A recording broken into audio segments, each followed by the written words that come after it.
যে আমি আজিৰ যি বিধানসভা এই বিধানসভাত যাতে আমিও 125 যে এমেণ্ডমেণ্ট যি বিল সদনত আহিবলৈ গৈ আছে, সদনত উত্থাপন হবলৈ গৈ আছে, সেইকাৰণে মোৰো অনুৰোধ যাতে আমি অসম বিধানসভাটো 125 এমেণ্ডমেণ্ট বিলটো যাতে পাছ কৰিবৰ কাৰণে যাতে এটা প্ৰস্তাৱ লোৱা হয়, তাৰ কাৰণে মই আপোনাৰ ওচৰত মই অনুৰোধ কৰিছো। Thank you. এতিয়া আইটেম নম্বৰ 7 আজি আমি স্পিকাৰ্ছ ইনিচিয়েটিভত যিটো অসমৰ 6ষ্ঠ অনুসূচীৰ অন্তৰ্গত অঞ্চলসমূহৰ আৰ্থ সামাজিক আৰু সামগ্ৰিক উন্নয়নৰ বিষয়টো আলোচনাৰ বাবে সদনত যিটো লৈছিলে সেইটো আমাৰ এতিয়া এইটো আইটেম। প্ৰথমতে মই লৰেন্স ইছলাৰী ডাঙৰীয়াক মানে অনুৰোধ জনাইছোঁ। मानगोनां आसाम आयेन आफादनि गेदेमा बुंथिगिरि, गिबियावनो आं नोंथांखौ बे समाव साबायखर बावदों। आसाम आयेन आफादनि जारिमिनाव बियो गिबि।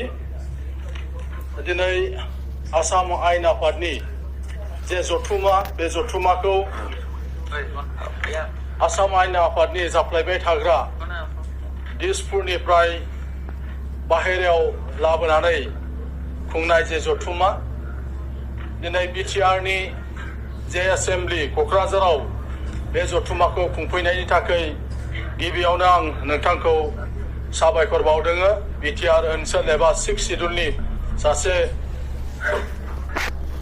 नोगोरारि हिसाबै आं नोंथांखौ साबायखर बावदों। लोगोसे आसामनि मानगोनां गिबि मन्त्रि मानिजाथाव डक्टर हिमन्त बिश्व शर्मा बिथांखौबो आङो बे समाव साबायखर बावदों आरो आसाम सरकारखौ बेबायदि हाबाफारि लानायनि थाखाय। मानगोनां बुंथिगिरि, অনাৰেবল মেম্বাৰ, আমাৰ আজি টেকনিকেল মানে প্ৰব্লেম, ইয়াৰ ইণ্টাৰপ্ৰেটৰটো অসমীয়াতে কম, এড্ৰেছখিনি বৰত কৰি লৈছোঁ ছাৰ। মই অসমীয়াতে কৈ আছোঁ। অসমীয়াত কৈ এড্ৰেছিংখিনি কৰি আছে, ঠিক আছে। মোৰ 6 চিডিউলত হ'ব, ঠিক। আজিৰ যি বাজেট অধিৱেশন আৰম্ভ হৈছে আৰু কিছু কথা মই বড়োত ক'বলৈ পাই সুখী অনুভৱ কৰিছোঁ। বড়ো ভাষা ৰাষ্ট্ৰৰ ভাষা 8 চিডিউলৰ অন্তৰ্ভুক্ত। লাহে লাহে আমি চৰ্চা কৰিবলৈ পোৱাটো আমি দেখিছোঁ। আপোনাৰ উদ্যোগতে আমাৰ অসম বিধানসভাত বড়ো ভাষা প্ৰচলন আৰম্ভ হ'ল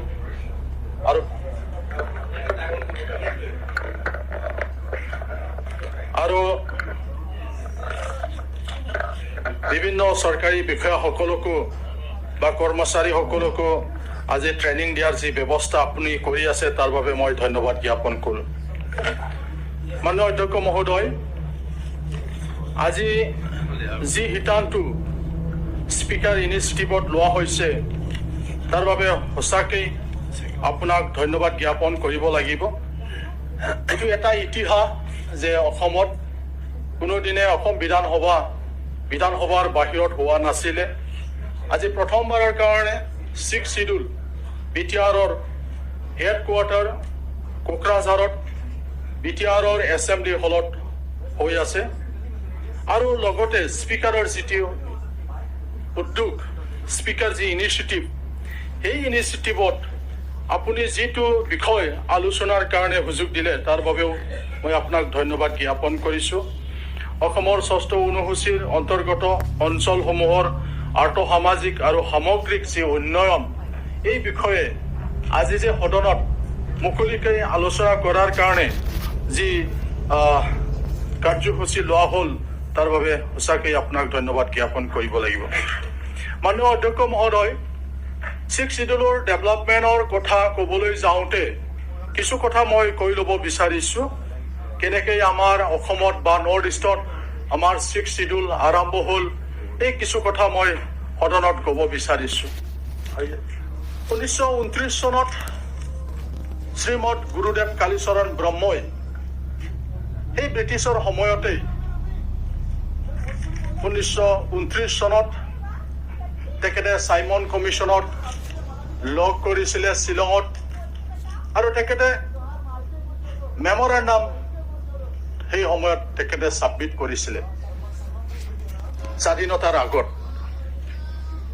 তেখেতে সেই সময়ত দাবী জনাইছিল যে সেই সময়ৰ আনডিভাইডেড গোৱালপাৰা ডিষ্ট্ৰিক্ট আৰু বেংগল প্ৰভিন্সৰ কোচবিহাৰ তাত থকা যি বড়োসকল, সেই বড়োসকলৰ পৃথককৈ চেঞ্চাছ কৰিব লাগে বুলি তেতিয়াই এই চাইমন কমিশ্যনক লগ কৰি পেলাই শ্বিলঙত মেমৰেণ্ডাম দিয়া আৰম্ভ হৈছিলে 1929 চনত, স্বাধীনতাৰ বহু আগৰ পৰাই।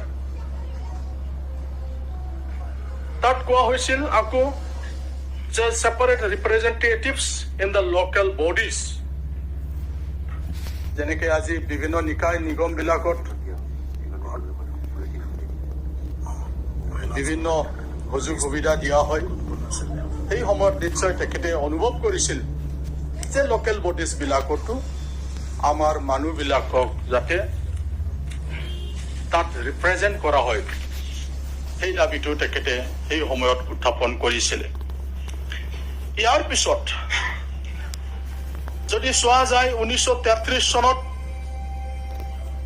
ভীমবৰ দেউৰী তেখেতসকলৰ নেতৃত্বত 1933 চনত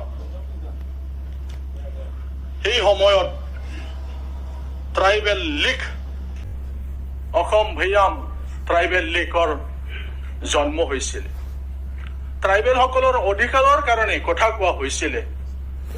ট্ৰাইবেলসকলৰ বিভিন্ন সমস্যাক লৈ পেলাই ভীমবৰ দেউৰী ডাঙৰীয়াসকলৰ নেতৃত্বত তেওঁ একেৰাহে 13 বাৰ সাধাৰণ সম্পাদক হৈছিলে ট্ৰাইবেল লীগত। অসমত থকা বিভিন্ন ট্ৰাইবেলসকলৰ সমস্যাবিলাকক লৈ পেলাই এই সময়তো তেনেকুৱা ধৰণৰ কিছু সংগ্ৰাম, তেনেকুৱা দাবী আমি দেখিবলৈ পাওঁ। ইয়াৰ পিছত আমি সকলোৱে জানো যে 1947 চনৰ পিছত যেতিয়া সংবিধান ৰচনা কৰা হয়, ড্ৰাফটিং কৰা হয়, সেই সময়ত অসমৰ সন্মানীয় লোকপ্ৰিয় গোপীনাথ বৰদলৈ আৰু তেওঁৰ লগত 5 জন সদস্যক লৈ পেলাই যি এটা সাব কমিটি গঠন কৰি দিয়া হৈছিলে, এই সাব কমিটিয়ে ৰিপৰ্ট দাখিল কৰিছিলে আৰু সাব কমিটিয়ে ৰিপৰ্ট দাখিল কৰাৰ পিছত 1949 চনত এই কথাটো লৈ পেলাই তৰ্ক বিতৰ্ক হৈছিলে, যুক্তি তৰ্ক হৈছিলে আৰু 1949 চনৰ 26 নৱেম্বৰত এইটো আইনত পৰিণত হৈছিলে। আৰু ইয়াৰ পিছত আমি দেখিবলৈ পাওঁ 1950 চনৰ পৰা আমাৰ নৰ্থ ইষ্টত 6 শিডিউল কাউন্সিল বনাই দিয়া হৈছিলে। যেনেকে আমাৰ অসমত কাৰ্বি আংলৰ কথা আমি জানো, ডিমা হাছাও, বৰ্তমানৰ ডিমা হাছাও, এই সময়ৰ নৰ্থ কাছাৰ হিল ডিষ্ট্ৰিক্ট, এই দুটা কাউন্সিল 6 শিডিউল যি দুটা কাউন্সিল, সেই দুটা কাউন্সিলটো বনোৱাই দিয়া হৈছিলে। ইয়াৰ পিছত আমি দেখিবলৈ পাওঁ যে planes tribal council of Assam PTCA 1967 চনৰ পৰা অসমত থকা ভৈয়াম জনজাতিসকলক লৈ পেলাই planes tribal council of Assam গঠন কৰি পেলাই উদয়াচলৰ ডিমাণ্ড দিয়া হৈছিলে। অকল ইয়াত এটা জনগোষ্ঠীয়ে নাছিলে, বিভিন্ন আমাৰ ভৈয়ামত থকা যিবিলাক জনজাতি আছিল, সেই জনজাতিসকলক লৈ পেলাই PTC plains tribal council of আছামে উদয়াচলৰ যি দাবী, সেই দাবীটো উত্থাপন কৰিছিলে। ইয়াৰ পিছত দেখা যায় অসম আন্দোলন হ'ল। অসম আন্দোলন হোৱাৰ পিছত অসম চুক্তি হ'ল। সেই অসম চুক্তি হোৱাৰ পিছত হয়তো আমাৰ জনজাতিসকলৰ মাজত কতবা নহয় কতবা দুখ থাকি গ'ল, ক্ষোভ থাকি গ'ল। অসম চুক্তিৰ পিছত আমি দেখিবলৈ পাওঁ অসমত আমাৰ বিভিন্ন জনজাতি সংগঠনবিলাক, ছাত্ৰ সংগঠনেই হওক বা বিভিন্ন সংগঠনেই হওক, অসম চুক্তিৰ পিছত আন্দোলন কৰিবলৈ বাধ্য হোৱাৰ নিচিনা এটা পৰিৱেশ হ'ল, যাৰ ফলত নিখিল বড়ো ছাত্ৰ সন্থাই 1987 চনৰ পৰা ডিভাইড আছাম 50-50 শ্লোগানেৰে সংকোচৰ পৰা শদিয়ালৈ পৃথক বড়োলেণ্ডৰ ৰাজ্যৰ আন্দোলন কৰিল। এই কথাবিলাক আমি সকলোৱে জানো। আজি এই কথাটো কিছু মই টানি আনিব বিচাৰিছো। ইতিহাস যিহেতু কেনেকৈ 6 শিডিউল হ'ল অসমত, কেনেকৈ আমাৰ BTC হ'ল, কেনেকৈ আমাৰ BTR হ'ল, এই কথাবিলাক ক'বলৈ যাওঁতে কিছু কথা মই ৰোমন্থন কৰিব বিচাৰিছো বা কিছু কথা মই ইতিহাসৰ পৰা মই টানি আনি সদনত ক'ব বিচাৰিছো।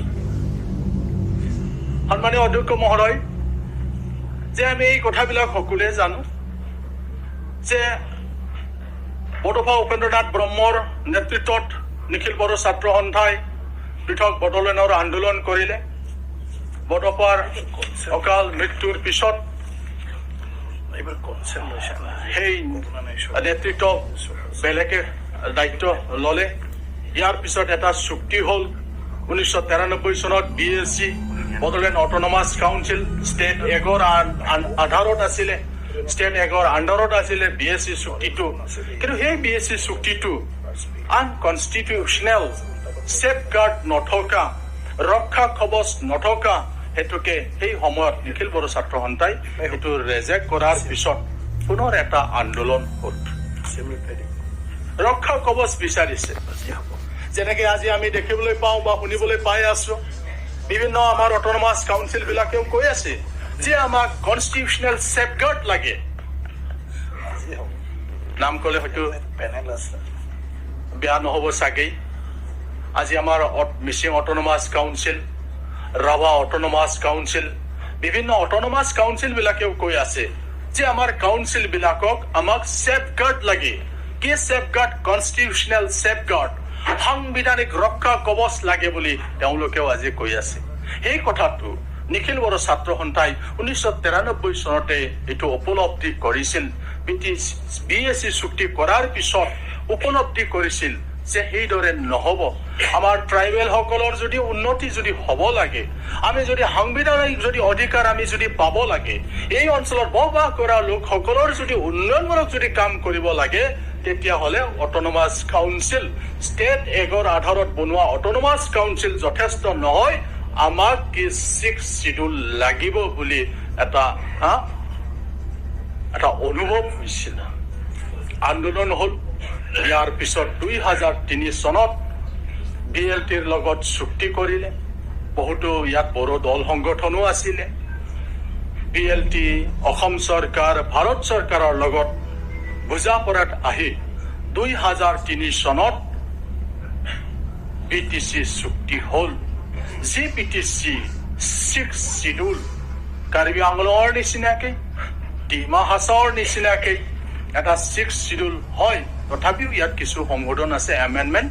যিহেতু আমি সকলোৱে জানো 6 শিডিউল ভৈয়ামৰ কাৰণে নাছিলে, পাহাৰৰ কাৰণে আছিলে।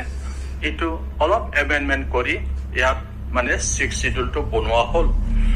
6 শিডিউল বুলি কোৱাৰ লগে লগে ইয়াত ট্ৰাইবেল সকলৰ প্ৰটেকশ্যনৰ কথা আহে আৰু সেইটোকে লৈ পেলাই কিছুমানে মিছ ইণ্টাৰপ্ৰিটেশ্যন কৰিব বিচাৰে যে 6 শিডিউল মানে অকল ট্ৰাইবেল সকলৰ কাৰণে।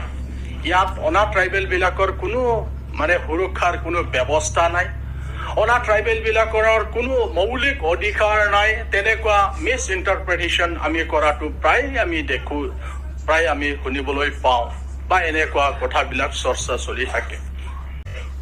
মানে উপাধ্যক্ষ মহোদয়, আমি সকলোৱে জানো এইটো ভাৰত এটা সংবিধানৰ ভিতৰত, এটা সংবিধানৰ গণ্ডিৰ ভিতৰত এখন ৰাজ্যৰ তলত থকা 6 শিডিউল হয়। ইয়াত আমাৰ জনজাতিসকলক, ট্ৰাইবেল সকলক ইয়াত সম্পূৰ্ণৰূপে ইয়াক প্ৰটেকশ্যন দিয়া হৈছে। ইয়াৰ অৰ্থ এইটো নহয়, এইটো ৰং ইণ্টাৰপ্ৰিটেশ্যন হয় মাজে মাজে। ইয়াত অকল only for tribal, non tribal বিলাকৰ কোনো সা সুবিধা নাই, নন ট্ৰাইবেল বিলাকৰ কাৰণে কোনো ৰক্ষা কৱচ নাই, নন ট্ৰাইবেল বিলাকৰ কাৰণে মাটিৰ কোনো সুৰক্ষা নাই। তেনেকুৱা কথাবিলাক আমি চৰ্চা হোৱাটো আমি দেখিবলৈ পাওঁ। কিন্তু বাস্তৱত সেইটো নহয়। বনাফাইড যিবিলাক চিটিজেন, এই বনাফাইড চিটিজেন বিলাকক তাত মানে অধিকাৰ দিয়া হৈছে। সেই কথাটো আমি সকলোৱে জানো বা সেই কথাটো যিটো সত্য কথা, সেই সত্য কথাবিলাক আমাৰ আলোচনা হ'লে আমাৰ সকলোৰ কাৰণে লাভৱান হয়। যেই নহওক সন্মানীয় উপাধ্যক্ষ মহোদয়, আমাৰ যি 6th শিডিউল, এই 6th শিডিউলৰ অল ৰাউণ্ড ডেভেলপমেণ্ট যদি হ'ব লাগে, তেতিয়াহ'লে 6th শিডিউল কাউন্সিল, ৰাজ্য চৰকাৰ আৰু কেন্দ্ৰীয় চৰকাৰৰ লগত যদি মধুৰ সম্পৰ্ক থাকে, তেতিয়াহ'লেহে 6th শিডিউলৰ অল ৰাউণ্ড ডেভেলপমেণ্টটো সম্ভৱ হয়।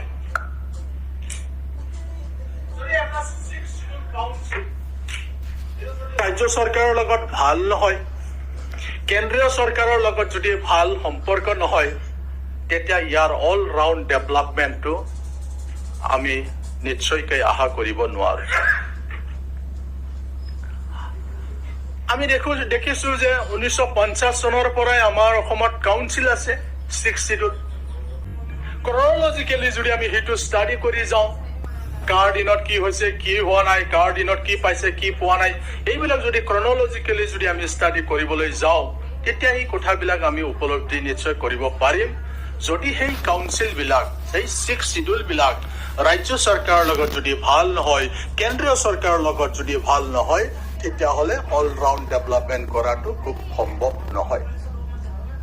আমি ভাগ্যৱান বুলি আমি ভাবিছো যে বৰ্তমানৰ অসমৰ জনপ্ৰিয় মুখ্যমন্ত্ৰী ডক্টৰ হিমন্ত বিশ্ব শৰ্মাক আমি মুখ্যমন্ত্ৰী হিচাপে আমি পাইছো, আৰু আমি দেখিছো যে এই 3.5 বছৰত তেখেতে কোকৰাঝাৰত 4টা নিশা তেওঁ কটাই গৈছে। আহিছেতো বহুতবাৰ আহিছে, কিন্তু 4 নিশা তেখেতে কোকৰাঝাৰত থাকি গ'ল। যেতিয়া কাউন্সিল আৰু ৰাজ্য চৰকাৰৰ লগত ভাল সম্পৰ্ক হ'ব, মধুৰ এটা সম্পৰ্ক হ'ব, তেতিয়া এই কাউন্সিল বিলাক, এই 6th শিডিউল বিলাক উন্নতি কৰিব পাৰিব।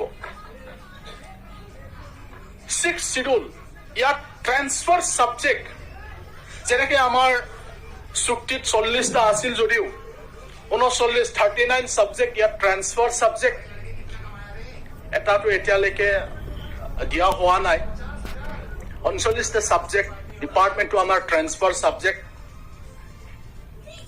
কেতিয়াবা আমি শুনো কাউন্সিলৰ পৰা, যিহেতু কাউন্সিলত এছেম্বলি আছে, কাউন্সিলৰ পৰা বিল পাছ কৰি দিয়া হ'ল, কিন্তু সেই বিলটো পাছ নহ'ল, গভৰ্ণৰ অফিচত আছে, তেনেকুৱাও আমি শুনিবলৈ পাওঁ। কাউন্সিলে নিজাকে কিবা এটা সিদ্ধান্ত লৈছিলে, কিন্তু ৰাজ্য চৰকাৰৰ অনুমোদন পোৱা নাই। মই পজিটিভলি কথাটো কৈ আছো, নেগেটিভলি কোৱা নাই। আপুনি ট্ৰাই টু কনক্লুড। সেইকাৰণে মোৰ কথাটো হ'ল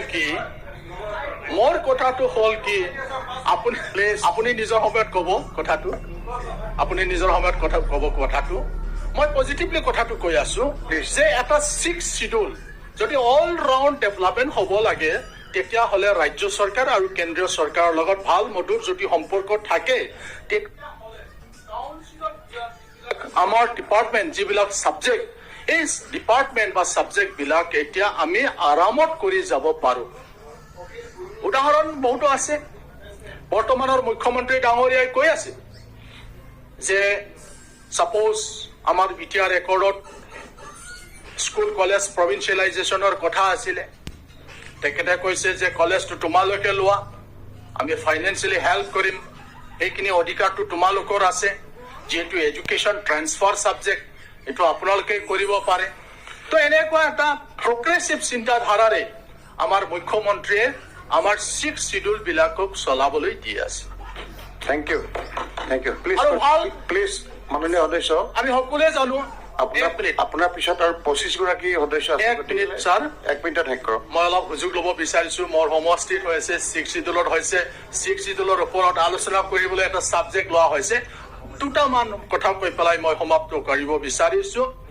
আমি সকলোৱে জানো 6th শিডিউল বিলাকক অধিক আৰু কমঠা দিবলৈ বৰ্তমানৰ ৰাজ্য চৰকাৰ আৰু কেন্দ্ৰীয় চৰকাৰে হাতত ব্যৱস্থা লৈ আছে। 125 যে এমেণ্ডমেণ্ট বিল, সেই বিলটো চলিত যি পাৰ্লিয়ামেণ্ট ছেছন, এই পাৰ্লামেণ্ট ছেছনত উত্থাপন হ'বলৈ গৈ আছে মই সেইকাৰণে উপাধ্যক্ষ মহোদয় মই অনুৰোধ কৰিব বিচাৰিছো যে আমি আজিৰ যি বিধানসভা এই বিধানসভাত যাতে আমিও 125 যে এমেণ্ডমেণ্ট যি বিল সদনত আহিবলৈ গৈ আছে সদনত উত্থাপন হ'বলৈ গৈ আছে সেইকাৰণে মোৰো অনুৰোধ যাতে আমি অসম বিধানসভাটো 125 এমেণ্ডমেণ্ট বিলটো যাতে পাছ কৰিবৰ কাৰণে যাতে এটা প্ৰস্তাৱ লোৱা হয় তাৰ কাৰণে মই আপোনাৰ ওচৰত মই অনুৰোধ কৰিছো Thank you.